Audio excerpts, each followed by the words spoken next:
Hola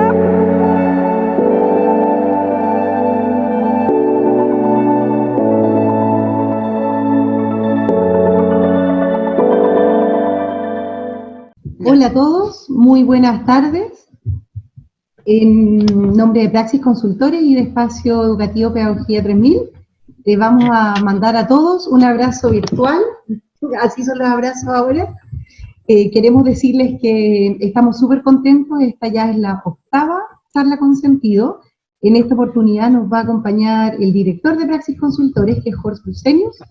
Él es psicólogo, magíster en recursos humanos, también es escritor, de eso les vamos a contar un poquito más adelante.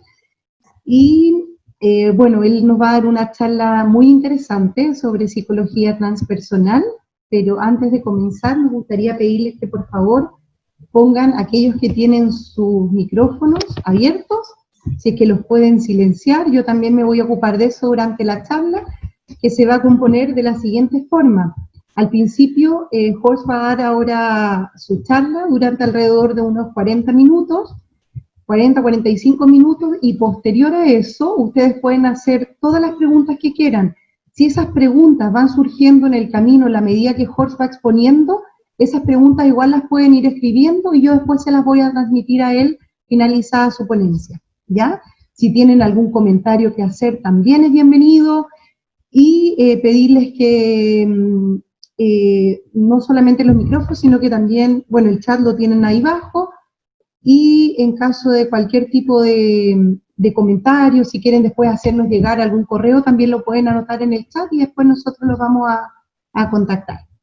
Así es que sin más preámbulos, le doy la bienvenida a todos ustedes, y a Jorge lo dejo ahora compartiendo su ponencia. Bien, gracias Isabel, buenas tardes a todos, bienvenidos, bienvenidas también. Veo personas de bastante lejos, hay un primo de España, hay alguien de Londres, Talca, en fin, La Serena por supuesto, así que un gusto, digamos, y muy grato estar acá con todos ustedes. Santiago también está por ahí. Bueno, y esta charla va a ser sobre psicología transpersonal, y eso requiere una pequeña explicación, ¿no es cierto? O más bien empecemos por definir qué es lo que es la psicología transpersonal. Porque aquí estamos acostumbrados, o aquí asociamos la psicología, normalmente la asociamos con los problemas, con las cosas negativas. En otras palabras, pensamos en el niño que hay que mandar al psicólogo, en que si un adulto está estresado tiene que ir al psicólogo, hay que hacerse una terapia, etcétera, etcétera. Bueno, y eso es cierto, la psicología obviamente trata de dar una respuesta y ayudar a las personas que tengan algunas dificultades emocionales, depresiones, etcétera.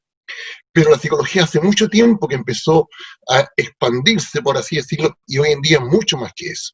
Por ejemplo, han salido ramas como la psicología positiva, que en alguna medida conversamos en la primera charla, en fin, y otras más. Y dentro de esta gama de psicologías que tratan de lo normal, está también la psicología transpersonal, y que a mí por lo menos me llega y me gusta mucho porque coincide con mis motivaciones más profundas, con mis intereses.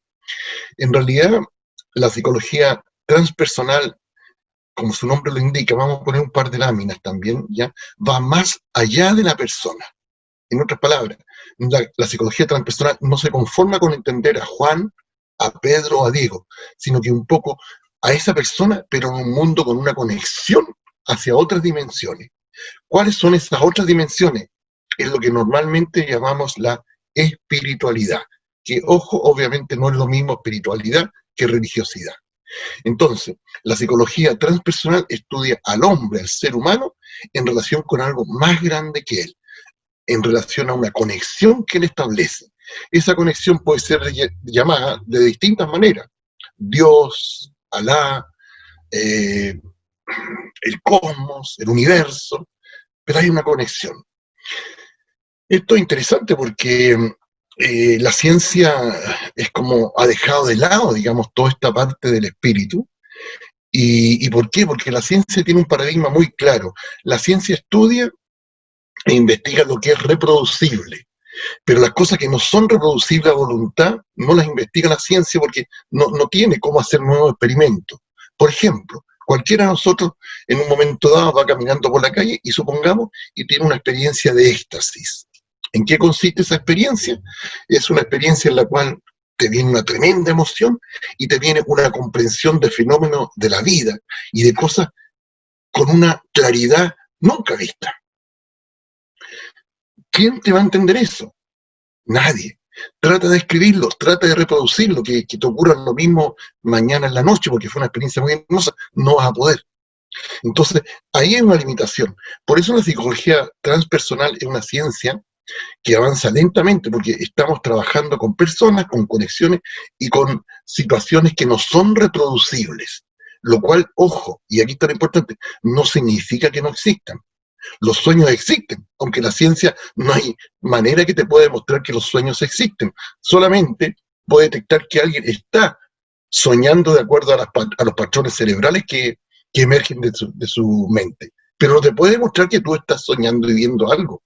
Entonces, bueno, por otra parte, la psicología transpersonal también de alguna manera toca las tres preguntas más fundamentales que se ha hecho el ser humano desde siempre. ¿Quiénes somos? ¿De dónde venimos? ¿Y a dónde vamos?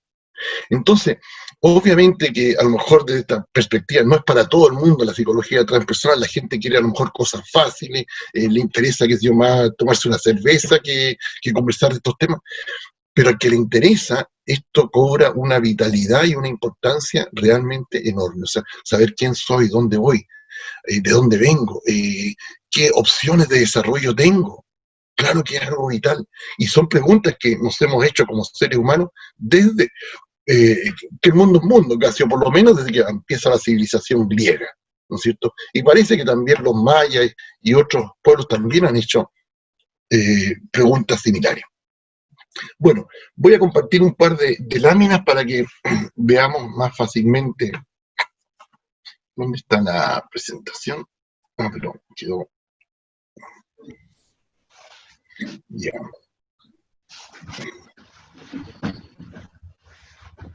Corrobórame, Isabel, si se ve bien. Sí, está impecable, Jorge, súper. Bueno, a ver. Que quedó mal puesta la psicología. Ya, ahora sí. Bueno, ahí tenemos una pequeña definición. Psicología transpersonal, ¿no es cierto? Y dice, es el estudio de los estados de conciencia y del máximo potencial del hombre. Hay una pequeña cosa curiosa. La palabra transpersonal está seguida de máscara. ¿Por qué? Porque la palabra persona y también personalidad viene de la palabra máscara, que era una palabra griega y en realidad incluso etrusca, ¿ya? Que se usaba en los tiempos, digamos, de Grecia antigua, 300, 500 años ya antes de Cristo. Los actores salían al escenario y se ponían una máscara. Y esa máscara en griego se pronunciaba y se decía persona. Por lo tanto, ahí ya nos viene una primera interrogante bastante interesante. Tú, Juan, Pedro, que estás en la charla, ¿tu personalidad eres tú? ¿O es solamente una máscara? ¿Nos mostramos tal como somos o no? Esa es una interrogante importante. Bueno, y da para conversar mucho. Pero en principio, lo importante es lo siguiente, o sea, parte importante de nuestra personalidad en realidad es más bien una máscara, y nuestra esencia queda muchas veces oculta detrás de esta máscara, y a veces por toda la vida. Entonces, la psicología transpersonal estudia los estados de conciencia, y aquí hay que entender una cosa, pero tremendamente importante.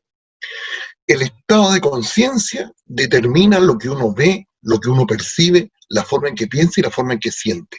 Por ejemplo, voy a mencionar dos estados de conciencia rápidamente. La vigilia, que es el que estamos todos nosotros, y el sueño. ¿Cuál de los dos estados de conciencia, la vigilia o el sueño, es superior? Obviamente la vigilia. Yo en el sueño no percibo ruido, pueden estar robando mi casa, haciendo un asalto y no me doy cuenta. En el estado de vigilia me doy cuenta. Ahora, entre este estado de sueño y el estado de vigilia, que es este que estamos ahora, hay también grados intermedios. Por ejemplo, ¿qué pasa si yo tomaba un par de copas de alcohol? Estoy vigil, pero no tan vigil como estoy en este momento. Y estoy sobre el sueño. Entonces, ahí estamos frente a un fenómeno interesante. Está El estado más alto de conciencia, la vigilia, el sueño. Y en el intermedio hay otros estados. Pero, ¿hay estados inferiores al sueño? Por supuesto. Por ejemplo, un estado de coma. Tuviste un accidente, quedaste aturdido y estás en un estado inferior de conciencia. Y aquí viene la pregunta que yo encuentro del millón. Vigilia, sueño, estados intermedios y más bajos como el coma. Pero, ¿hay estados superiores de conciencia? Y si existen esos estados superiores, ¿cómo se viven? Bueno, esa es una de las cosas que estudia la psicología transpersonal. Y la respuesta, en realidad, sí existen estados superiores de conciencia. Pero no es cosa de decir, ya, yo voy a desarrollar ese estado y punto. O sea, requiere una serie de otras condiciones, llamemos, que vamos a mencionar algunas. ¿Bien? Entonces, la psicología transpersonal estudia los estados cumbre, como la iluminación, como un éxtasis, los estados místicos, el potencial humano, y también un poco los niveles en que se desarrolla el ser. Esta palabra ser es tremendamente complicada, no es aceptada ni de gusto de todos porque es muy difícil de definir, ¿ya? Nosotros de una manera muy fácil en esta charlita vamos a definir ser como, fíjense bien, calidad humana. Pero más que redundar tanto en esto, vamos a poner una comparación.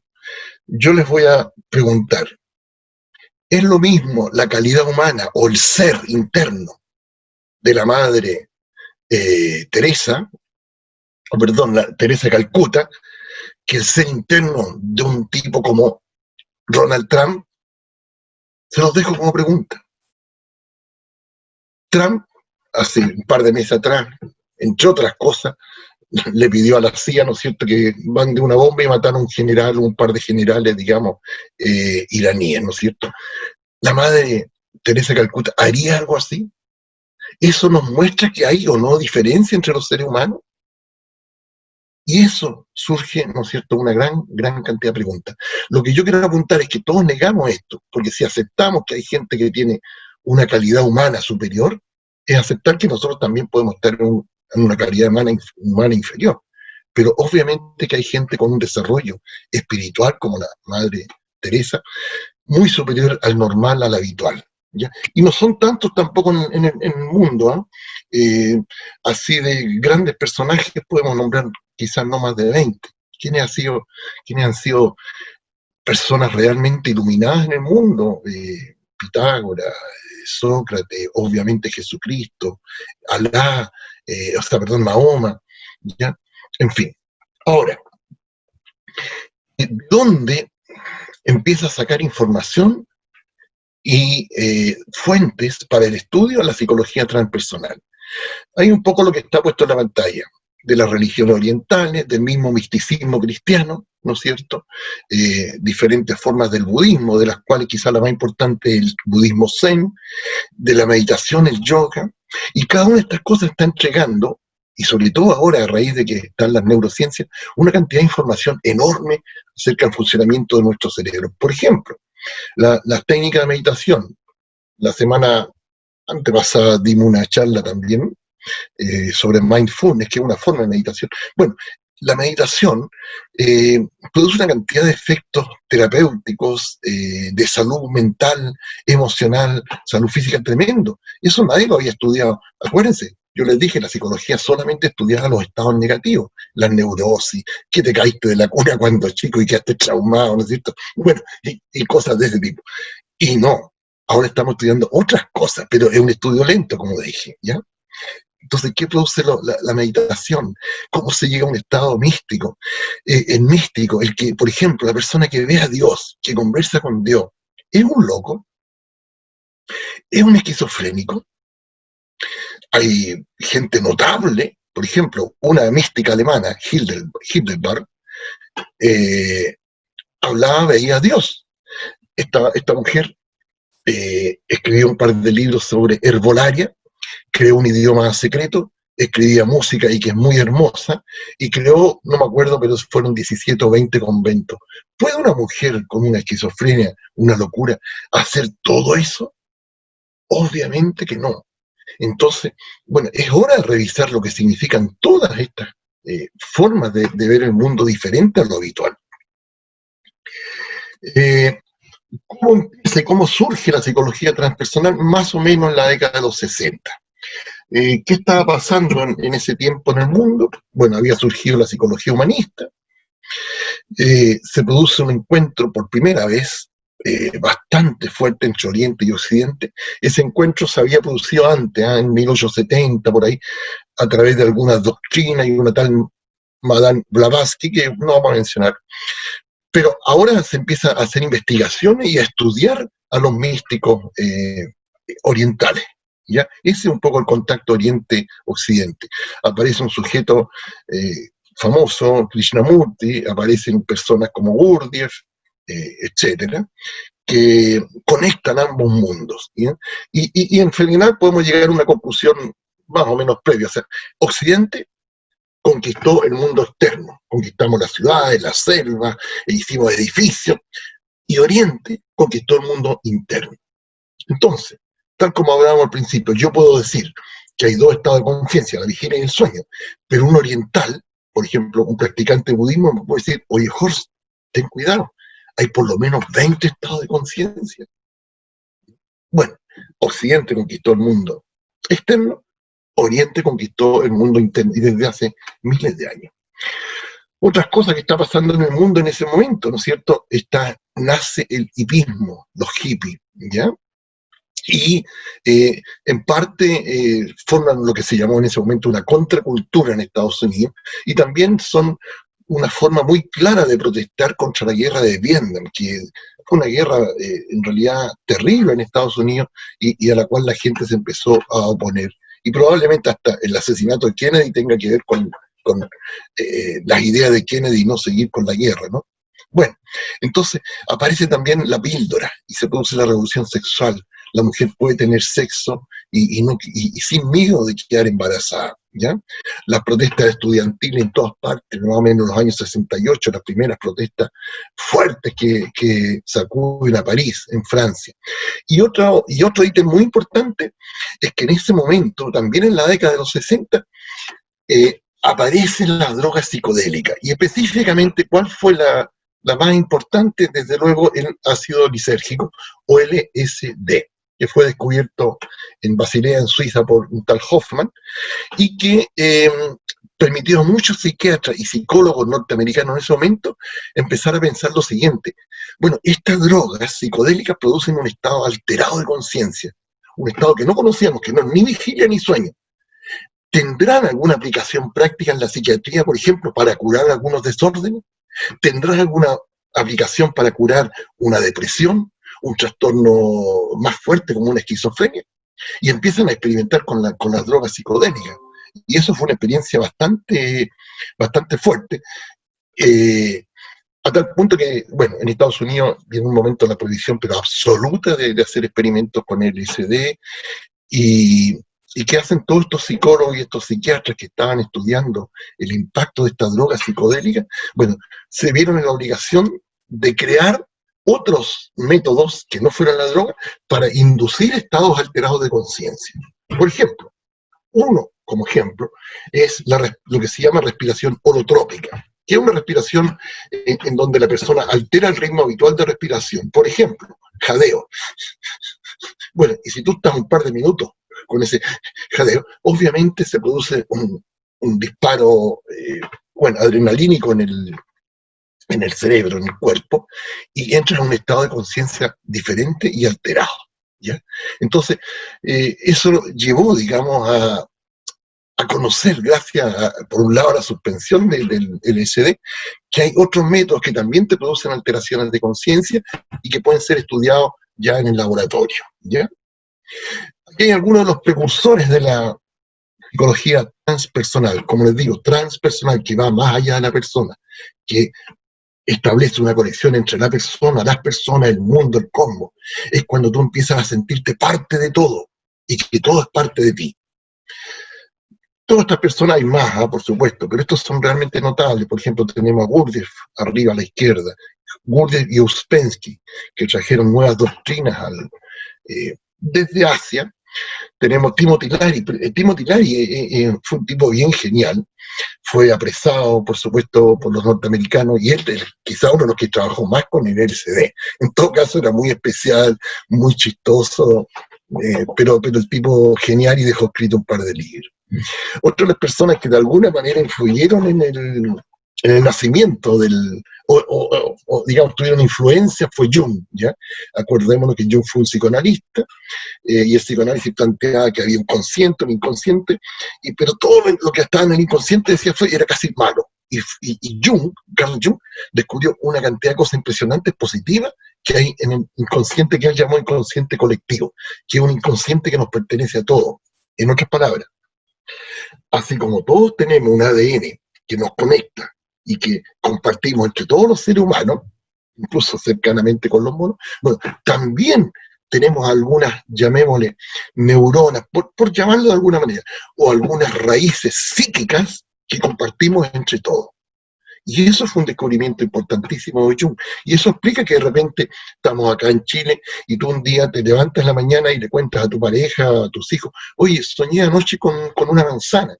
Y ese mismo sueño lo puede tener un chino y sueña también con una manzana. O sea, ¿y qué significado tiene? Entonces, hay en el mundo experiencias que se repiten, hay en el mundo cuentos que son casi iguales en un lado y en otro, y de gente o de culturas que no se conocían. Y ahí Jung encuentra una riqueza tremenda, ¿no es cierto? Y esa riqueza que él aloja, por así decirlo, en el inconsciente colectivo, es un inconsciente que nos pertenece a todos. No solamente hay traumas personales ahí, hay un fondo común de experiencias a toda la humanidad. Bueno, y después están otros, Grof, Fritz Perls, Claudio Naranjo les menciono, que está abajo, fue un tipo que murió hace muy poquito, un psiquiatra chileno, pero muy, muy valioso. Él fue un buscador espiritual desde 15, 16, 18 años. Tiene, yo creo que fácil, sus 20 o 30 libros. Murió hace poco y es un tipo que se creó una fundación con su nombre, y bueno, y siempre fue un buscador espiritual que estudió tanto lo oriental como lo occidental, ¿no es cierto?, que podía entregar un crecimiento al ser humano, llevarlo a su máximo potencial. Un tipo muy, muy valioso. Él se inició precisamente con Gurdjieff, el que está arriba a la izquierda, ¿ya? Después estuvo en Estados Unidos, etc. Y por último les voy a mencionar a Elisabeth Kubler-Ross, que es una psiquiatra suiza que, si bien es cierto, no influyó, podríamos decir, directamente en la creación de la psicología transpersonal. Ella hizo una serie de estudios que nadie había hecho en digamos, hospitales de Estados Unidos, relacionados con personas que están al borde de la muerte. Y ella llegó a algunas conclusiones. Por ejemplo, el famoso túnel, ¿no es cierto?, que se ve cuando una persona tiene una cuasi muerte o una muerte cerebral, pareciera, según ella, ser real. Ella llegó a la conclusión y a la convicción absoluta de todos los reportes que tenía de sus pacientes, de que realmente existe otra vida, ¿ya? Y ella lo dijo sin empacho, pero no es porque ella fuera religiosa y se le ocurrió, lo dijo después de una cantidad de años de experimentar y de tratar a personas que estaban en estados de enfermedades terminales. Por ejemplo, uno de los casos que ella contaba, una persona se está muriendo en el hospital y se recupera, y en ese mismo instante, por casualidad, el hermano de esa persona en otra ciudad tiene un accidente y muere. Bueno, y el enfermo que ella estaba atendiendo, cuando despierta de la experiencia cuasi muerta, dice, murió mi hermano. Bueno, y ella, la doctora, la Kubler, la Elizabeth, ¿cómo lo pudo saber?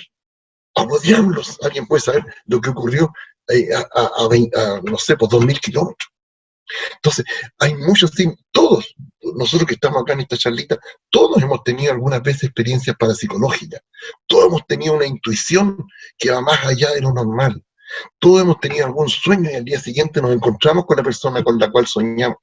Bueno, y la psicología transpersonal, ¿qué hace? Estudia todo esto. No lo deja de lado, no dice estas son supercherías, son tonteras, lo estudia. Y hemos ido descubriendo cosas, que algunas de las cuales ya hemos ido mencionando.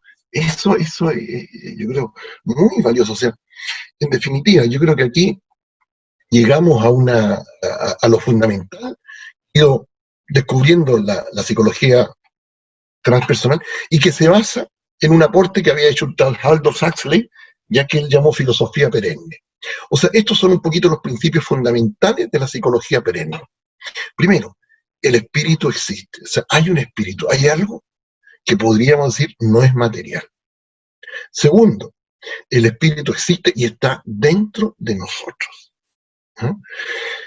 En una forma, como decíamos, no material. Tercer principio, a pesar de esto, la mayoría de la humanidad vive en un estado que se llama de ignorancia, así dicen los budistas, un estado de ignorancia, de separación, de dualidad. En el cristianismo diríamos de una caída, la caída ilusoria, y no nos percatamos, no nos damos cuenta de ese espíritu interno. En otras palabras, vivimos tan tragados por lo que está afuera que no nos damos cuenta y no tomamos conciencia del espíritu interno. O llamémosle alma, para el caso puede ser, digamos, lo mismo. O tal vez tenemos destellos del alma y del espíritu en forma muy fugaz, pero no le damos la importancia de vida. Un oriental que empieza a meditar, bueno, y también un occidental, que empieza a meditar, obviamente en algún momento se empieza a poner en contacto con su alma o con su espíritu, y la vida se le empieza a enriquecer. Pero nosotros en Occidente estamos como muy alejados de todo eso, ¿ya? Postulado número 4, hay un estado para este estado de caída, o para la ignorancia, ¿ya? O el error, o la ilusión. Como digo, la caída según el cristianismo.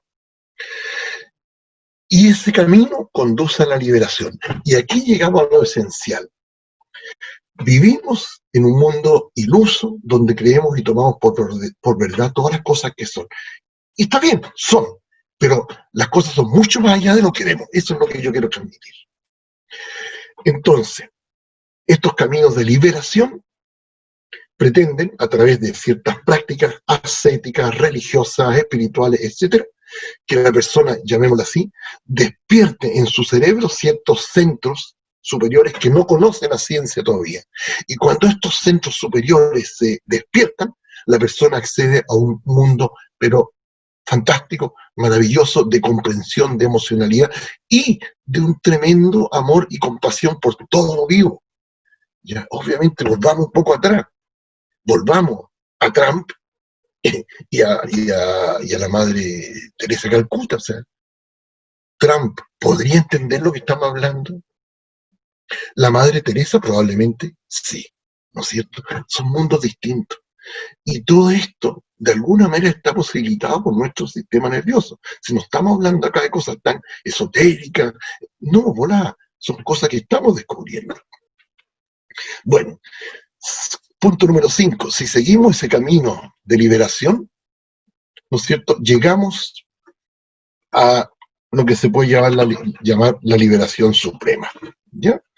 Y vamos a ver qué nombres tiene, ¿ya?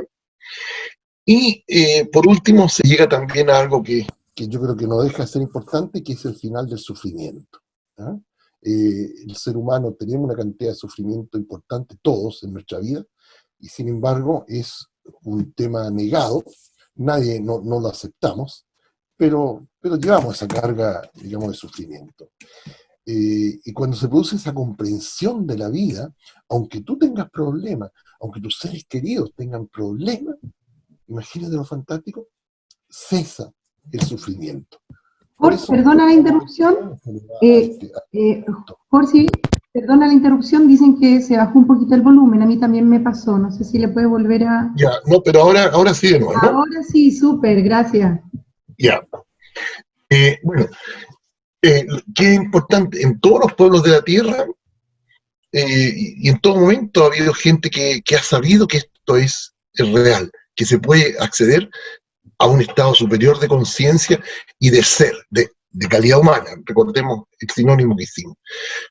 ¿Y cómo se le ha llamado a esas personas? Se le ha llamado santo, profeta, sabio, iluminado. O sea, se les dan distintos nombres, ¿ya? Pero en todos los pueblos de la Tierra siempre ha habido gente que ha llegado a niveles muy altos de desarrollo. Y esos son los nombres que normalmente le hemos dado. Otra forma de llamarlo, y aquí es importante, están un poco los nombres que yo les pongo ahí. Estos nombres, hay que entender, los han dado distintas doctrinas, religiones, pero corresponden más o menos a lo mismo. El que más puede ser cercano a lo que nosotros conocemos es el reino de Dios. ¿Qué es el reino de Dios? Tremenda promesa. El cristianismo, en su forma, ya sea catolicismo, protestante, nos promete el reino de Dios. Pero, ¿tenemos alguna idea qué es el reino de Dios? En algunos evangelios que no son los canónicos, sino los apócrifos, se le pregunta en un momento dado a Cristo, bueno, ¿qué significa el reino de Dios? ¿Está fuera de nosotros? ¿Está dentro? ¿Tenemos que esperar porque está en el futuro? No podemos en realidad comprender eso. Y ese reino de Dios, que es un estado un poco de iluminación o maravilloso que estamos conversando, Urdies le llamó conciencia objetiva, Blake le llamó conciencia cósmica, es lo que los hinduistas llaman el nirvana, ¿ya? En el budismo zen se le llama satori o kensho, Boshka en yoga, y un místico cristiano le llamaba la perfecta unión del alma con Dios, ya un poeta fantástico, San Juan de la Cruz. Pero yo quiero que entendamos, todas esas son las cosas, son lo mismo, dicho con distintos nombres, dicho con distintos términos, pero todos están apuntando a lo mismo, llegar al desarrollo máximo que puede el ser humano. ¿Cómo? Bueno, a través de las doctrinas que propone cada religión o cada sistema de desarrollo. El cristianismo tiene también sistema de desarrollo para esto, ojo, lo tienen los rosacruces, lo tienen los masones, lo tienen los budistas zen, lo tienen los sufí, que son una rama, por llamarlo así, del Islam, ¿no? Entonces están todas partes, las grandes religiones y las grandes doctrinas tienen esto, ¿ya? Tienen camino. Que nosotros desgraciadamente, como no nos interesa, no lo conocemos, pero están ahí, y están cerquita de uno, ¿eh? A veces cuando uno empieza a indagar en estos temas, te encuentras con uno de los caminos y empiezas rápidamente a transitar, ¿ya? Bueno, en fondo, ahí yo quise representar con esta lámina de internet la alegoría de Platón, ¿ya? La famosa alegoría de la caverna de Platón. ¿Qué dice Platón? En un momento dado, lo pone como una alegoría, que nosotros, o sea, no nosotros, él dice, hay un grupo de esclavos que viven en una caverna y le entra luz solamente por atrás. Entonces, ellos ven solamente las sombras y viven en un mundo, por lo tanto, de 2 dimensiones, imagínate. No ven la tercera dimensión porque están mirando hacia el fondo de la caverna y ven solamente las sombras. Bueno, dice Platón, y si uno de estos sujetos presidiarios que están amarrados saliera de esa cueva, de la caverna, sale al mundo y ve que hay colores, ve que el mundo es tridimensional, que hay cielo, que hay árboles, y que todo es diferente. Eso, para mí, corresponde a una iluminación, al estado más alto que podemos llegar nosotros los seres humanos, con esfuerzo, obviamente, ¿ya? Pero el astuto Platón se hace la pregunta, bueno, ¿y si aquí, no es cierto, este tipo volviera a entrar a la caverna y les cuenta a sus compañeros lo que vio, qué pensarían de él? Que está loco, ¿ya? Y es lo que muchas veces nosotros hemos pensado acerca de los místicos que han visto cosas, han visto a Dios, han visto a Jesucristo, depende del contexto religioso, etc. Por lo tanto, ¿no es cierto? Igual, resumiendo con el mito de la caverna, aquí está la esencia del problema. Vivimos en ese mundo que está limitado, pero que nosotros creemos que es el real. Y si alguien nos muestra o nos conversa o nos intenta mostrar que hay otra forma de vivir la vida, que el mundo mucho más que la caverna en la que estamos, no le creemos porque no la hemos visto.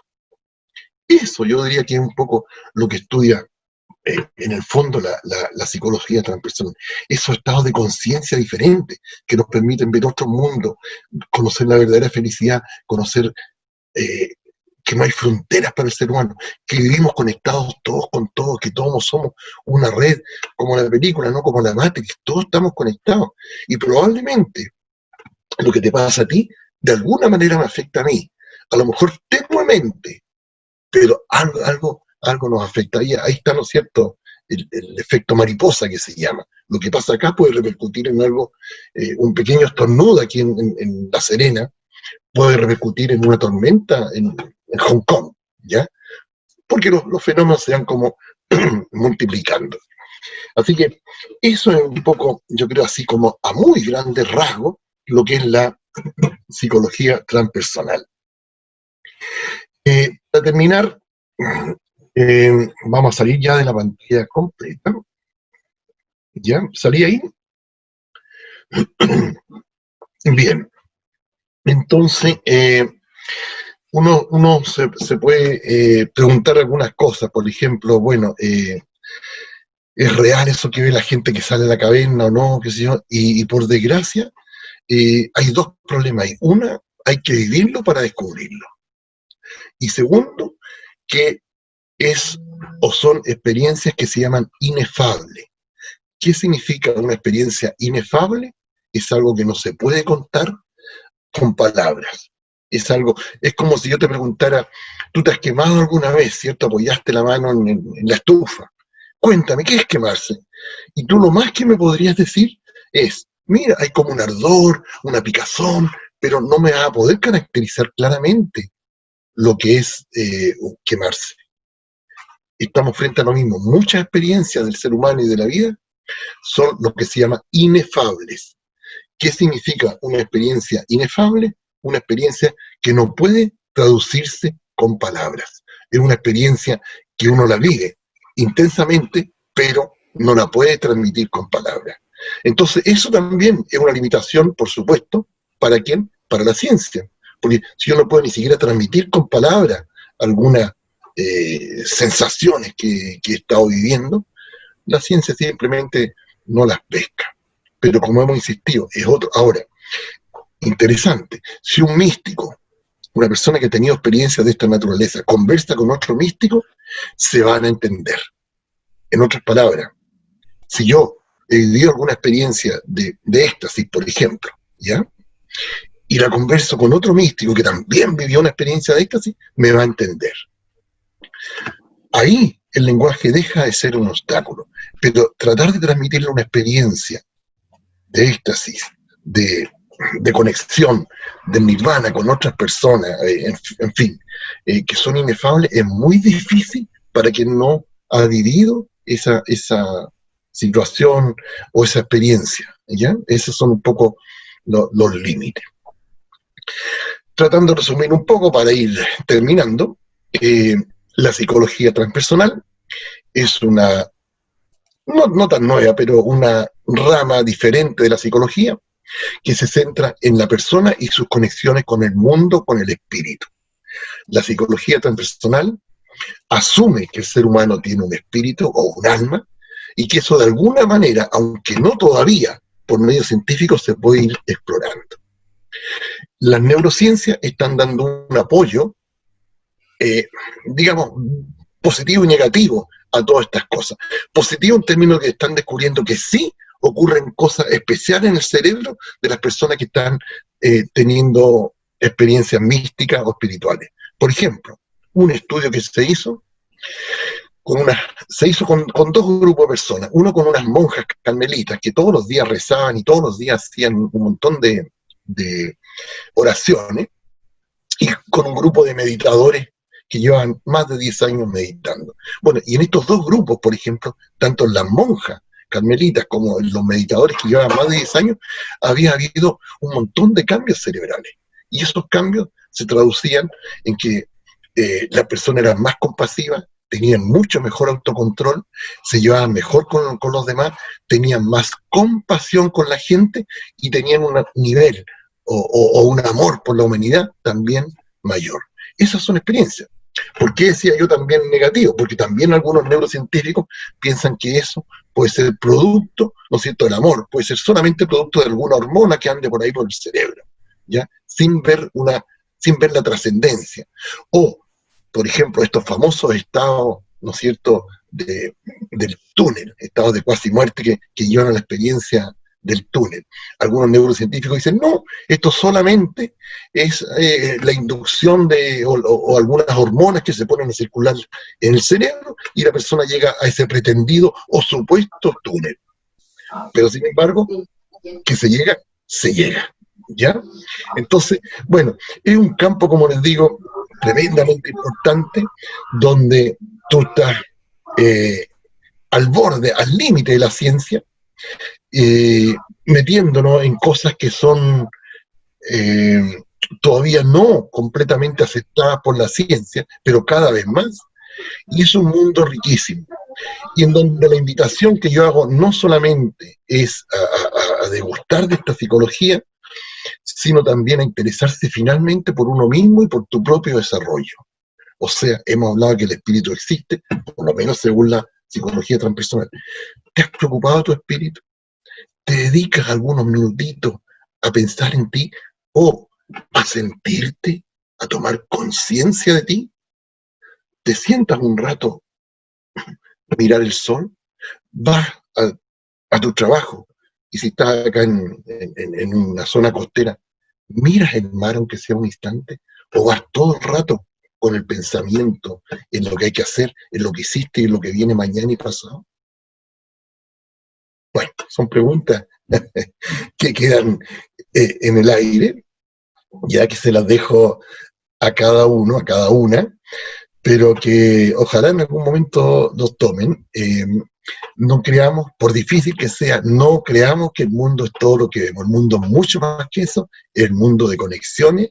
No olvidemos que estamos en una matriz, que a lo mejor no es la matriz de la película, es una matriz cósmica, donde en alguna parte está el espíritu uniendo todo, y puede que esté Dios o no, no sé, no tengo la certeza, pero algo hay detrás de la apariencia y de todo lo que creemos que es el mundo. Bien, creo que con eso hemos dado un vistazo general a lo que es la psicología transpersonal.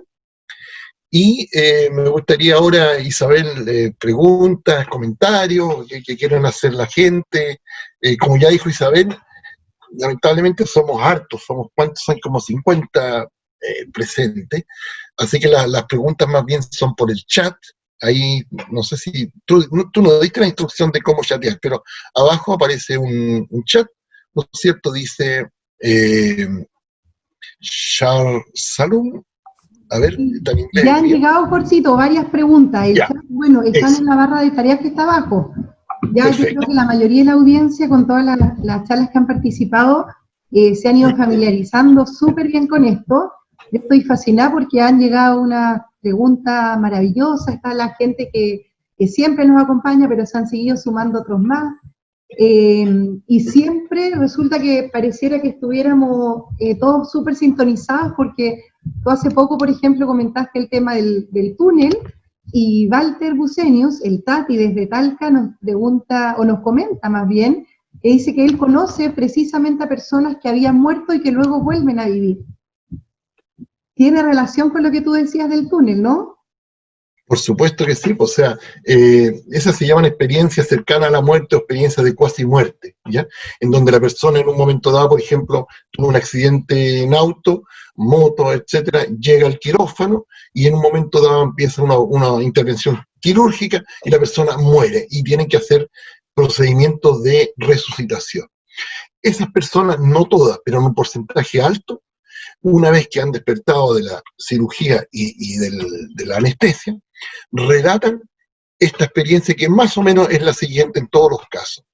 En un momento dado empieza a sentir que se eleva sobre el cuerpo y mira hacia abajo y ve su propio cuerpo. Y en ese momento ve también a las enfermeras, a los médicos que están afanándose por hacer algún procedimiento. Pero la persona ve que hay un túnel también y se mete a ese túnel. Y a medida que va avanzando por el túnel, en espíritu, ¿ya? Llega a un lugar que es maravilloso, donde generalmente hay una presencia luminosa, pero una luz que, ojo, acuérdense que es inefable, no puede describirse el color de la luz, pero es una luz blanca espectacular. Y hay una especie de persona que la gente los tiende a interpretar como que es Dios. Y en ese momento llega allá, a veces se encuentra con seres queridos, por ejemplo, el papá que murió, la mamá que murió, un hermano que murió cuando niño. Entonces, una experiencia muy, muy hermosa.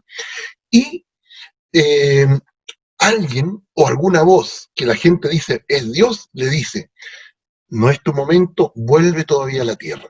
Pero es tan maravilloso lo que la persona está viendo y viviendo en ese momento, que ella quiere quedarse ahí y quiere abandonar su cuerpo. Pero bueno, esta voz se lo dice, la persona vuelve y nuevamente aterriza en su cuerpo, y cuando despierta tiene el recuerdo de esta experiencia, pero normalmente no se lo cuenta a nadie. ¿Para qué? Para que no le digan que estás loco, que estás chiflado, etcétera. Son experiencias que se guardan. Hoy en día yo creo que ya se cuentan un poco más, como dice Walter, ¿no? Pero ahora, la interpretación puede ser desde, todavía no lo sabemos, una interpretación que diga solamente aquí hay un fenómeno psicofisiológico cerebral, o para otros puede ser un encuentro real con la divinidad y con el otro mundo, ¿ya? Fíjate que la primera experiencia escrita de un viaje del túnel, la escribió a todo esto, curiosamente, Platón, 300 años antes de Cristo.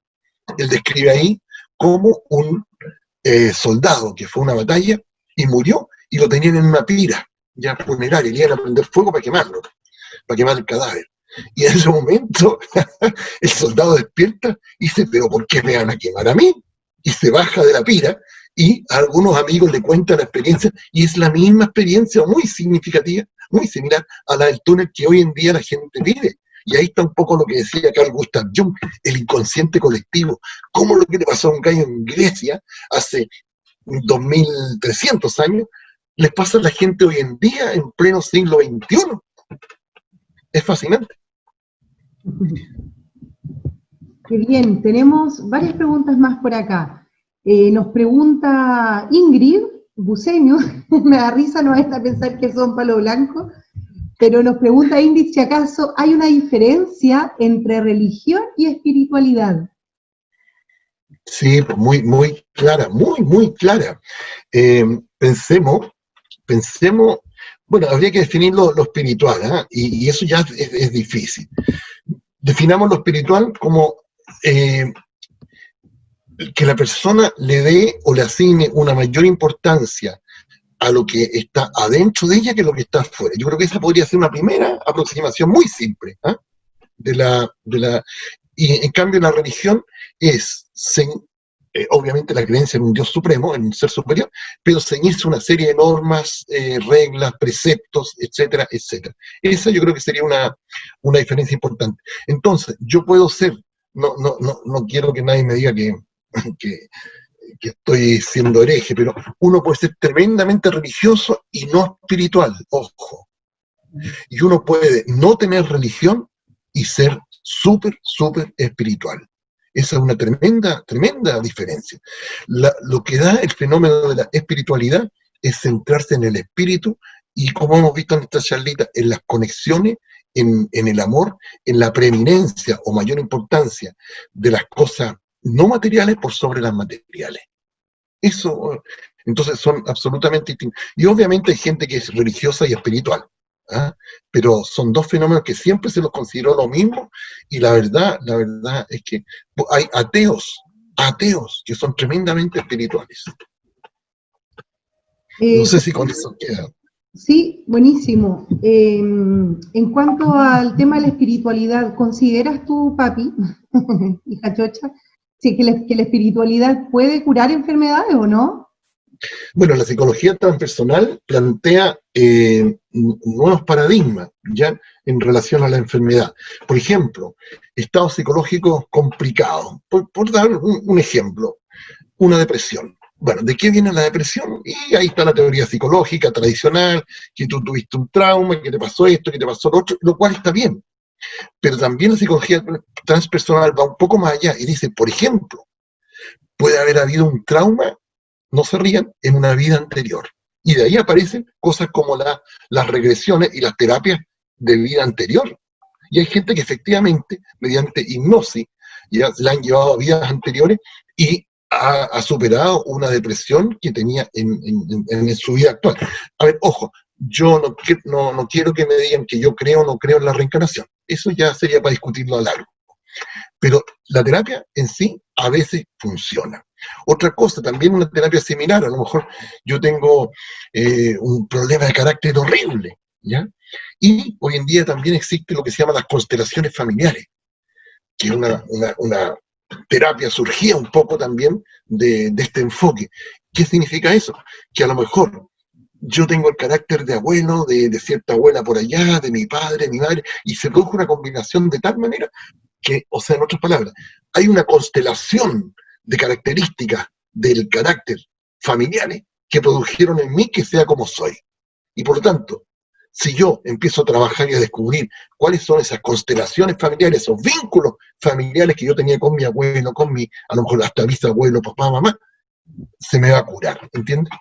Entonces hay harta, y por último, lo tercero, es que la psicología transpersonal también piensa que el enfermo tiene responsabilidad en su propia enfermedad. Ojo, no es culpa, no tiene culpa, pero tiene responsabilidad y debe asumir, por lo tanto, un rol proactivo de protagonista en su enfermedad y no rol pasivo.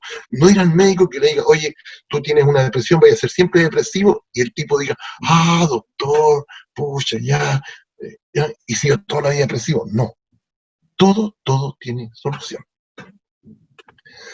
Cito, tú hace un rato nos hablabas sobre el budismo y precisamente Cristian Villalón nos dice, las religiones creen y le dan relevancia al espíritu. ¿El budismo le da relevancia entonces al ser? Yo creo que sí, es porque empecemos por lo primero, el budismo estrictamente, bueno, depende la definición, pero para algunos estrictamente el budismo no es religión. ¿Por qué? Porque no tiene el concepto de un ser supremo. Y por eso el budismo se ha dedicado tanto a la parte psicológica. Los hebreos, el islam, el cristianismo, todos tienen un ser superior. El budismo no. Y Buda no es un ser superior. Buda fue un ser humano que vivió en forma real hace 500 años antes de Cristo y que se iluminó, obviamente, y dejó establecidas las bases de lo que hoy se llama budismo. Pero estrictamente no es una religión. El budismo, igual que el cristianismo, tiene múltiples subreligiones, ¿no es cierto? ¿Qué sé yo? El budismo también tiene un montón de... Y la más interesante de todas es una que se llama el budismo zen. ¿Qué es el budismo zen? Es una manera tremendamente, zen con Z, es una manera tremendamente interesante de conocer el mundo, la interioridad. El budismo zen, uno de las formas que tiene de trabajo es que te plantean los famosos koan, escrito con K. ¿Qué es un koan? Es una pregunta, llamémosle absurda o imposible. Por ejemplo, ¿cuál es el sonido que produce una sola mano al aplaudir? Varios lo hicieron por ahí. Pero la verdad es que estrictamente, o sea, prácticamente no produce sonido, ¿ya? Entonces, el maestro le da al discípulo esa pregunta. Y el discípulo se queda pensando. Y vuelve después de un día, 2 días, una semana o un mes, y le dice, maestro, ya sé la respuesta, dímela. Y le dan la respuesta, no, le dice, está equivocado. Otro mes, te queda pensando. Bueno, pero en un momento dado, el discípulo trae la respuesta correcta. Y es una respuesta, y ahí viene lo interesantísimo, que no tiene para nada de lógico. Pero ¿quién le muestra al maestro esa respuesta? Que el estudiante, el discípulo, dio un salto cualitativo en su aprendizaje. Y llegó a un nivel diferente de ser, a un nivel de calidad humana superior. Entonces, ese es un método que yo encuentro tremendamente interesante, importante, que no tiene nada que ver con los métodos tradicionales de nuestra educación en Occidente, ¿no? Y sin embargo produce un aprendizaje vivencial, llamémosle, un nivel de comprensión superior de la vida. Es un poco en relación al budismo, ¿no? Y bueno, y lo último, quizá el budismo tiene un montón de cosas súper interesantes porque los budistas, ahora también, por ejemplo, el cristianismo, pero no todavía yo diría el islam, el budismo tiene una cualidad excepcional que es muy abierto a la ciencia. Entonces, si uno ve, por ejemplo, su santidad, el líder espiritual del budismo, que es un poco el Dalai Lama, ¿ya? El Dalai Lama, él ha participado en experimentos con científicos norteamericanos, incluso con científicos chilenos, aquí con Francisco Varela. Francisco Varela, un investigador de primera en Chile que murió hace un par de años de un cáncer. Bueno, ese tipo era amigo personal de Dalai Lama. Y los monjes budistas, ellos se someten a una serie de experimentos, y en esos experimentos van conociendo nuevas zonas del cerebro, qué pasa con la meditación, qué pasa con este estado emocional especial, etcétera, etcétera. Entonces, el budismo, ¿qué nos proporciona el budismo? Y por eso se está creciendo mucho en Occidente el budismo. El budismo, al margen de la parte espiritual o religiosa, en forma muy práctica, tiene un montón de técnicas psicológicas precisas para tranquilizar la mente, dominar la mente y vivir de una manera más equilibrada. Gracias, Jorge. Siguen llegando preguntas súper interesantes. José Bea nos pregunta si acaso al llegar al nivel superior se es más fácil o si es que acaso hay mayor dolor por estar con un mayor estado de conciencia o por tener un mayor estado de conciencia. Mira, qué buena pregunta. Yo creo que primero hay al principio, cuando la conciencia se expande un poquito, puede haber mayor dolor. Por ejemplo, de repente tú tomas conciencia, te estás comiendo un rico sándwich, qué sé yo, no sé, de carne, ¿no es cierto? Bueno, ¿de dónde vino esa carne? De un animal.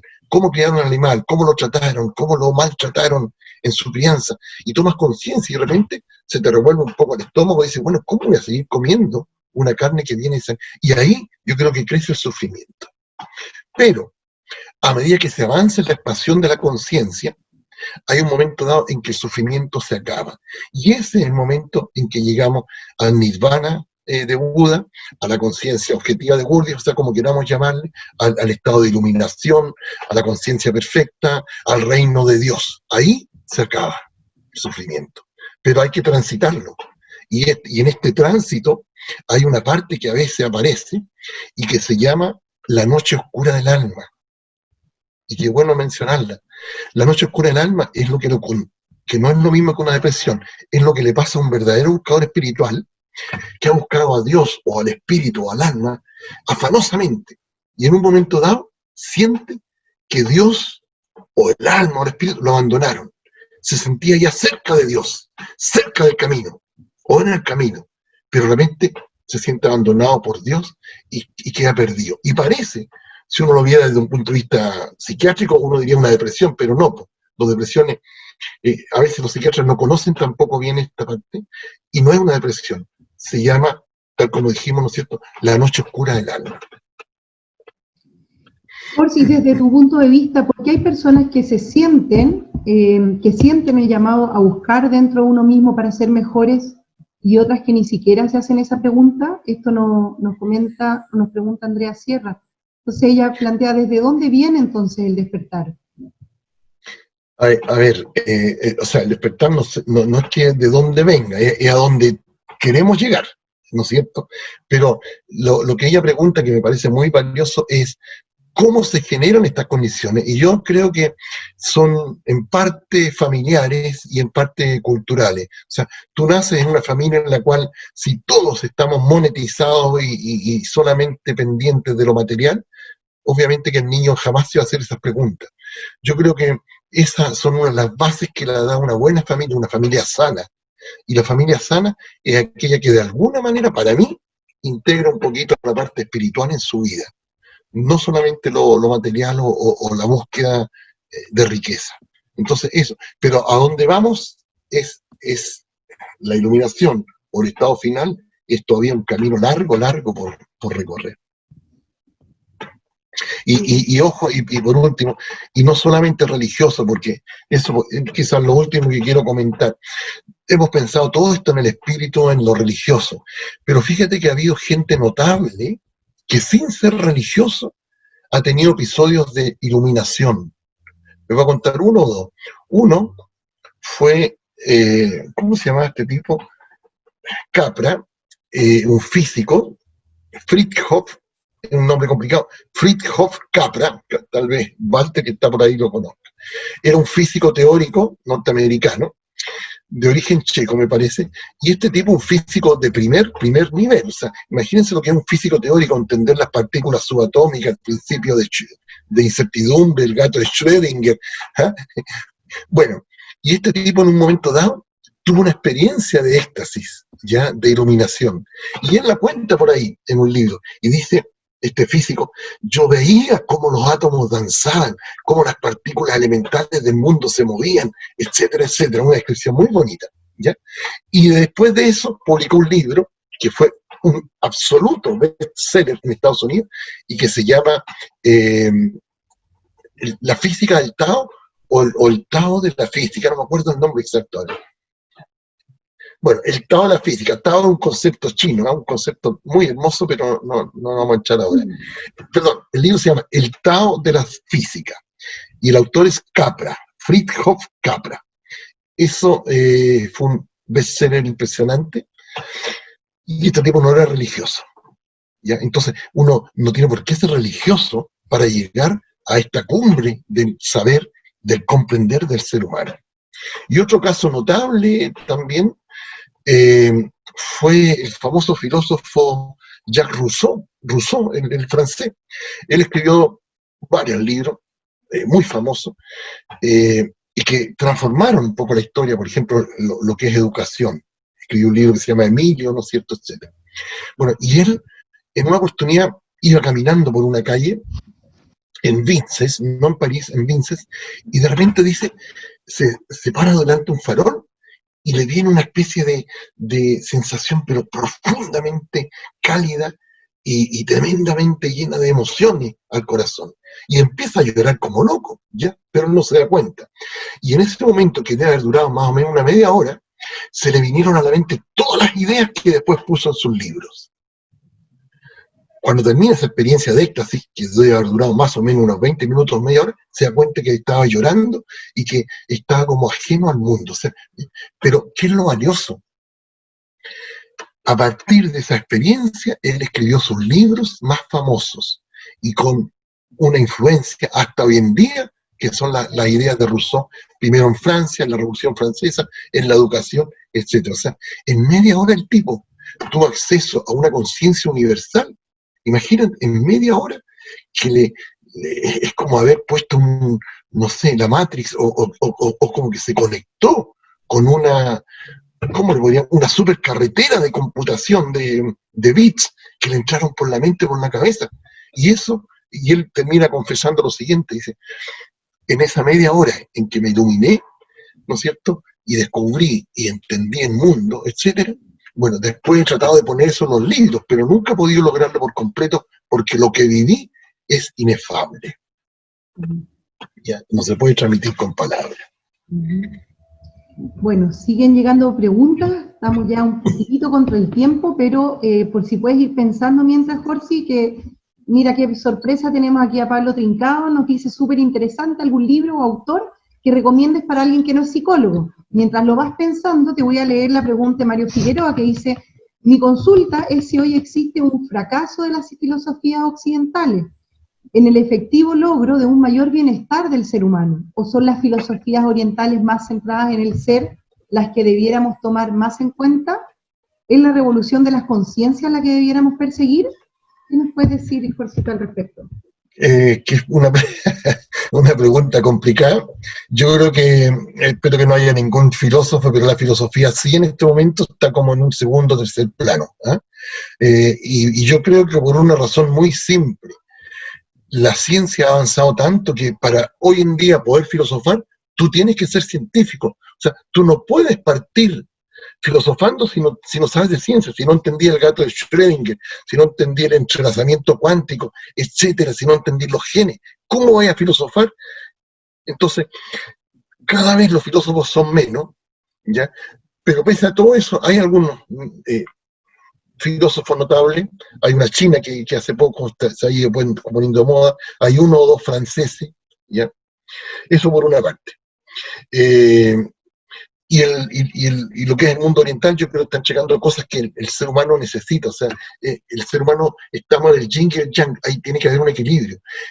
Ya dijimos, Occidente nos movimos mucho a conquistar el mundo, Oriente a conquistar el mundo interno. Los occidentales ahora necesitamos herramientas para el mundo interno. Y los orientales, ojo, también necesitan herramientas para el mundo externo. Por ejemplo, vean los chinos. Los chinos tienen una tecnología que de aquí a 5 años va a ser superior a la de Estados Unidos y de Rusia juntos, ¿ya? Entonces, las cosas están como buscando un equilibrio. Y la segunda parte de la pregunta, a ver, ¿a qué te referiste? Nos pregunta sobre las filosofías orientales, más centradas en el ser, ¿y son acaso Sí, aquellas sí, que ya, ok. y tener en Sí, cuenta? bueno, yo creo que lo habíamos dicho de alguna manera, están entregándonos muchas más cosas, específicamente el budismo, como les digo, sea una religión no importa. El cuento es que el budismo te entrega una cantidad impresionante de técnicas y que pueden ser llamadas técnicas psicológicas para desenvolverte mejor en el mundo, para no estresarte, no deprimirte, etc. Así que es muy, muy, muy valiosa. ¿Y cuánta gente practica yoga, artes marciales distintas? Todo eso es bienvenido. Lo que sí les puedo decir, nada te da todo. Nada te da todo, eso sí. ¿Ya? Jorge, ¿qué opinas de los ateos? Porque aquí nos pregunta Marcia Llanes, nos pregunta, para un ateo la experimentación es esencial para empezar a creer en algo. ¿Puede entonces un Sí. ateo estudiar la psicología transpersonal? Por supuesto que puede, pero lo más probable es que en algún momento, es que yo creo que, o sea, es legítimo ser ateo, considerarse ateo, sentirse ateo y dudar de lo que uno no ve, pero yo les dije aquí cuando empezamos, esto son experiencias irrepetibles. Yo no puedo decir mañana me ilumino a tal hora, ¿ya? O un rato más voy a tener un éxtasis. Entonces, como son irrepetibles, la ciencia las ha ido descartando, pero no por eso nos dejan de ser reales, son igualmente reales. Entonces, llevado esto a lo que tú preguntas, si el ateo en algún momento dado tiene algún tipo de experiencia, bueno, la va a integrar, pero la va a integrar a su vida de una manera atea, o sea, él a lo mejor no va a pensar que es Dios, va a pensar que hay una conciencia universal, por ejemplo, que es una teoría, ¿eh? Que hay una conciencia universal, ¿ya? Pero igual el fenómeno tampoco lo va a poder explicar muy bien, etc. Entonces, para él, habitando un mundo ateo, la experiencia igual puede ser real, pero le va a dar otra explicación, o la va a poner en otro contexto. Fíjense que, no sé, yo me apasiono por estos temas, pero les voy a contar algo, ya, hay un proyecto que se llama Proyecto Conciencia Global, que lo dirige un norteamericano, ¿ya? Y ese proyecto Conciencia Global consiste en algo muy sencillo. En distintos países del mundo y distintas ciudades tienen un aparatito pequeño que podría ser un poquito más grande que esto, como 2 o 3 celulares juntos. ¿Y qué está haciendo este aparato? Está mandando todo el rato números al azar, ¿ya? Números aleatorios, que se llama eso, ¿ya? Entonces está todo el día y en más de 20 países, y esto lo está registrando en la Universidad de Princeton, en Estados Unidos. Y normalmente uno ve que hay una curva plana, pero en algún momento dado, esta curva se ha disparado, ¿ya? ¿Cuándo se dio eso? Cuando han ocurrido grandes conmociones a la humanidad. Fíjense bien, por ejemplo, cuando murió la princesa Lady Di, ¿ya? Esta curva, que es planita porque son números al azar, de repente te sale un número, otro, pero al final está todo equilibrado. Muere la princesa, la Lady Di, y se dispara, ¿no es cierto?, tremendamente el aparato. Cuando fue el atentado a las torres en Estados Unidos, el 11S, también los aparatitos se dispararon. Entonces, esto nos lleva a hacer una pregunta, pero de fondo. ¿Hay una conciencia universal? ¿O bien la conciencia del ser humano influye en un instrumento como puede ser un pequeño computador que fabrique números aleatorios? O a lo mejor no una persona, pero millones de personas que sufren algo, son capaces de interactuar e influir en un pequeño computador. Oye, son preguntas fenomenales, y esto nos está llevando a los límites de la física, ¿no es cierto?, y a los límites de la realidad. En otras palabras, puedes empezar a pensar, y con cierta base ahora, que claro, una oración, yo voy a rezar por ti, y tal vez esa oración sí va a hacer efecto en tu salud. Cosa que antes uno decía, ¡ay, loco! ¡Qué absurdo! Bueno, entonces, a lo mejor es al revés la cosa. A lo mejor hay una conciencia universal que todos la tenemos y uno tiene que sintonizar su cerebro con esa conciencia universal, que podríamos llamarle el reino de Dios, Fana, Satori, como los nombres que dijimos. Entonces, en ese caso, el cerebro sería finalmente una radio, y si la radio la afinas bien, tu conciencia la afinas bien, te conectas con la conciencia universal y tienes acceso, bueno, a la Matrix. Eso. Jorge, Luis Ríos te da las gracias por la explicación sobre la psicología transpersonal y nos plantea una pregunta un poquito larga que te las voy a leer de corrido. Ahí ves, yo creo que las puedes relacionar. Dice, ¿crees que si alguna vez lleguemos a desprendernos de los límites de los 5 sentidos, el lenguaje y las creencias? Me gusta creer que el todo es mucho más amplio que nuestra comprensión y que el macrocosmos de las civilizaciones antiguas. Tal vez es mucho más profundo que las descripciones narrativas de la leyenda. ¿Qué opinas? Pregunta Luis Ríos. Saludos, Luis. Yo creo que desprendernos del lenguaje, difícil, pero sí, qué buena pregunta, porque poner en jaque el lenguaje es muy bueno. El lenguaje no es lo más importante, pese a que hoy en día hay toda una corriente que habla el lenguaje. Pero ¿cómo vive la vida de una persona que, por ejemplo, nació sordo-muda? Ya ahora no, porque se le rehabilita. Esa persona no tenía vida interior, claro que la tenía. Entonces, yo creo que o sea, igual los límites son inmensos, igual podemos seguir desarrollándonos, no hay límites conocidos para el ser humano, y los 5 sentidos, que a todo esto no son 5, son por lo menos tenemos 11 sentidos, eso nos decían en el colegio, ¿no? Los sentidos son para conectarnos con lo que nos rodea, pero, de acuerdo a lo que estamos conversando, ¿habrán otros sentidos que simplemente no conocemos? Antes se hablaba de los 5 sentidos y se hablaba del 6º sentido, ¿no es cierto?, como aquello que nos permite conectarnos de una manera distinta con la parte parapsicológica, etc. Hoy en día tendríamos que hablarnos del 12º sentido, pero es lo mismo. O sea, es probable que haya algunos sentidos que simplemente no conocemos, que no están descubiertos y que sin embargo nos conectan con otras partes. Y en este sentido, fíjate que, me estoy alargando mucho, pero si uno va a una realidad como la cuántica, hoy en día se está suponiendo que hay funcionamiento cuántico en algunos seres vivos. Por ejemplo, cómo se orientan las palomas para las migraciones, ¿no es cierto? Y se sabía que era por el campo, ¿cómo se llama?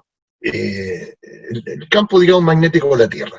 Pero parece que no es tan simple, parece que hay un efecto ahí donde interviene la física cuántica, etcétera. Bueno, es un mundo lleno de posibilidades. Jorge, nos comenta Alejandra, que aprovecho de saludarla desde Linares, y a Emilio, que nos habla sobre la importancia que considera ella en el tomar conciencia de lo conectados que estamos todos nosotros. Siente cómo eso de alguna forma también repercute en la humanidad y en un mundo que nos enseña a no vernos solo desde el individualismo. Bueno, ¿qué puedo decir? Que estoy plenamente concuerdo con ella, ¿no? La vida es conexiones mucho más de lo que imaginamos. Recuerden el experimento de los computadores chiquititos que tiran números y muestran que lo que pasa en una parte del mundo repercute en las conciencias de otra parte del mundo. Entonces, claro, que plenamente de acuerdo, ¿no? Sí, y también estamos de acuerdo con Walter, que nos habla sobre este matemático, Ramanujan, que también dice... Ramanujan, que también dice que sus ideas eran puestas por Dios en sus sueños. Y bueno, aprovecho a recomendarle esta película, gracias Tati, también la vimos por estos lados, se llama El hombre que conocía el infinito, para los que quieran tomar nota por ahí y después verla. Ya, esa película trata sobre la vida de un matemático hindú que se llama Ramanujan. Fue un tipo con capacidades matemáticas pero excepcionales, y él decía que en la noche lo visitaba una diosa, y la diosa le entregaba, ¿no es cierto?, las soluciones matemáticas y las formas de resolver los problemas. Era tan brillante que fue a Inglaterra a trabajar con el mejor matemático de ese tiempo, y bueno, y sufrió, como era hindú, sufrió toda la persecución que le hicieron el resto de la comunidad científica, y hasta que al final el tipo prefirió devolverse a la India. Pero un tipo cuando se murió, dejó un último enigma que todavía no ha podido ser resuelto. Le dijo a un amigo, mira, ¿qué relación tiene este número con este otro? Y todavía nadie lo ha resuelto, ¿ya? Un tipo excepcional y que decía, como les digo, que a él le llegaban las intuiciones, los conocimientos a través de una diosa que lo visitaba en la noche. Así que, bueno, por eso ojalá con esta charla abramos un poco, ¿no es cierto?, la experiencia y hablamos unas nuevas cosas, porque es un mundo fascinante, ¿ya? Bueno, no sé si va quedando algo más, Isabel. A ver, lo último que nos pone Walter, que nos habla sobre la relatividad que es general, que también se hacen algunas preguntas similares, y luego nos comenta Karen, qué buenos temas, Horst, he sido partícipe de constelaciones familiares y tienen una información exponencial de cosas. Habla de que esto es como llegar a la conciencia universal, similar a lo que hacen también los registros akáshicos, que en algún momento hice por ahí. Me hace mucho sentido la conciencia universal, los registros akáshicos tienen esa teoría en la que se basan, que uno llega a la conciencia universal mediante la conexión. Y ese ya es el último comentario de Karen, no sé si nos quiere decir algo al respecto. Jorge, saludos Karen también. Sí, los registros akáshicos, me parece que la primera que habló de eso fue una tal Madame Blavatsky, que creó a fines del siglo, más o menos 1890, ¿eh? Más de 100 años atrás, creó una doctrina que se llama la teosofía, ¿ya? Y estos serían unos registros que existen en alguna parte del universo, en los cuales habría personas, por ejemplo, sabios iluminados, etcétera, que bajo ciertas condiciones tendrían acceso a esos registros. Y ahí está escrito todo el pasado de la humanidad, el presente y el futuro. Y eso también lo menciona por ahí otro autor, bueno, no como el anterior, no como la Madame Blavatsky, que fue una mujer de mucho peso, sino incluso Lobsang Rampa. Lobsang Rampa, que escribió El tercer ojo, él habla también de los registros akáshicos. O sea, cómo tener acceso a ese campo, a lo mejor está todo ahí, todo ahí. Y como yo le decía, si existe esos registros akáshicos, si existe esa conciencia universal, uno tiene que conectarse, sintonizar el cerebro lo más fino posible para llegar a esa conexión. Bueno, Jorge, muchas gracias. Antes de cerrar, me gustaría comentarles muy cortito que tenemos disponible para todos los que están un poco interesados en el tema de desarrollarse tanto profesional como personalmente. Les comento que tenemos disponibles estos dos cursos, que es uno de creatividad e innovación desde las neurociencias, y por otro lado tenemos el curso de entrenamiento en habilidades blandas. En ambos cursos tenemos un programa súper entretenido, muy bonito, desarrollado. A los que les interese, les pedimos que nos vayan compartiendo por el chat sus correos electrónicos para poder hacérselos llegar. Y por otro lado tenemos este libro también que sacó Horst, que es la segunda edición del libro Una mirada hacia ti. Así es que bueno, si alguien quiere acceder a él, nos puede comentar a través de las redes sociales o por teléfono, por correo electrónico. Y con eso ya vamos terminando. Yo te doy las gracias, Jorgito. Creo que te dejo ahora con tus palabras y con lo que nos habían preguntado hace un ratito sobre los libros que podía recomendar, y ya con eso estaríamos terminando por hoy. Bueno, yo las gracias también a todos. Creo que las preguntas demuestran que hubo harto interés de parte de todos ustedes. Para mí, dentro de todas las ramas de la psicología, quizás esta es la que más todas me gustan, ¿verdad? Pero esta me fascina por todas las posibilidades que tiene. Es algo que yo vengo estudiando hace mucho tiempo. Y bueno, y es un campo para toda la vida en realidad. Y finalmente les quería hacer una invitación. No es un curso, como decía Isabel recién, sino a los que les interese formar un grupo transitorio que podría durar, por ejemplo, unas 2 o 3 semanas, donde los días martes y viernes, en forma gratuita, en este mismo canal, llamémoslo así, en este mismo ID de la plataforma Zoom, vamos a tener una sesión de 8 a 8 y media de la mañana para hacer una pequeña meditación en conjunto y un comentario sobre algún tema espiritual interesante. ¿Ya? La invitación es sin costo, en este mismo ID. Los que quieran participar en la invitación, le mandan al tiro, por favor, a Isabel el correo o bien su petición. Va a ser sin costo los martes y viernes, donde vamos a hacer una pequeña meditación de 8 a 8:30 de la mañana y un comentario. 10 minutos de meditación para partir bien el día y 10 minutos más o menos de un tema que va a ser interesante y de tipo espiritual. Los martes y viernes a partir de este martes, que no me acuerdo qué fecha es. 2, me parece que es 2. ¿Ok? Eso por mi parte, escríbanle al tiro a Isabel. Un gusto, un abrazo a los que conozco, un buen abrazo y contento de haberlos visto. Que tengan un muy buen fin de semana y reciban un abrazo virtual entonces todos los que están acá. ¿Ya? ¿Ok? Y nos despedimos. Chao, chao. Muchas gracias, saludos a todos, abrazos desde La Serena. Ya. No, Chabela, entonces no cortes por si te envían algún mail. Sí, ahí Chao. están llegando y están llegando también varios agradecimientos, felicitaciones.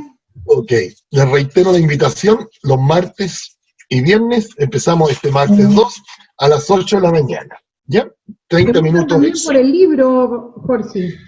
Ya, que te manden un mail ahí para contactarlo. Listo, no sé ya cómo activar ahora todos los micrófonos por si se quieren despedir, pero activamos. si quieren ya los pueden abrir, son libres para darle un Ahí es. adiós. Jorge, gracias por tu invitación. No, porque ojalá que haya sido... Hola a todos, gracias por participar de esta charla. Chao. Gracias, Jorgito, por Gracias, Jorge, muchas gracias. No, lo importante es que todos hayamos recibido algo en esta charla, ¿ok?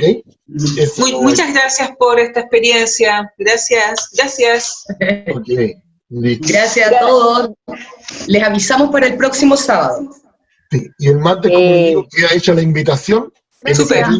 en este mismo canal, tal como entraron ahora, a las 8 en punto, de 8 a 8:30. Ya, gracias, Jorgito, estuvo muy entretenida la charla, Ok. así que me gustó mucho. Adiós. Bien. Chao a Nos vemos. todos. Chao a todos. Chao. Chao, chao. Chao. Chao. Chao.